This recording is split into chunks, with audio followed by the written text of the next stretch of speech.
So now I want to cover neural filters and the new skin smoothing filter. I'm just going to go up to filter, neural filters. It's going to auto load. It has found the face as indicated by that blue rectangle. I'm going to hit Command or Control 1 to zoom in. Use the hand tool just to pan around. It automatically selects the pan tool. I'm going to toggle on skin smoothing just by turning it on. It's processing in the cloud, not on my computer. And it's done.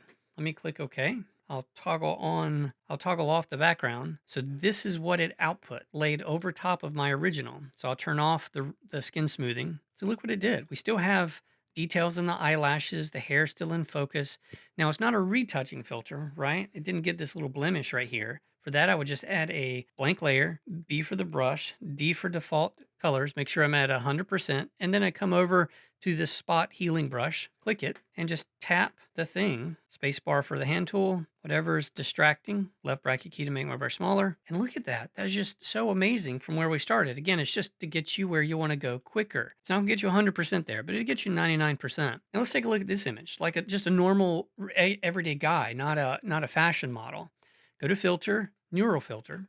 It'll load. It detected the face as indicated by the blue rectangle. I've got to turn it on because it's processed in the cloud and it's already done. And actually, I'm going to drag this one all the way over 100%. So even at 100%, it did it so fast, it's hard to remember how much attention this image needed. But look at it. There's eyelashes, eyebrows. Look at these crisp hairs. Like it didn't mess up. It didn't make it look plastic. I'll click OK to go back to Photoshop.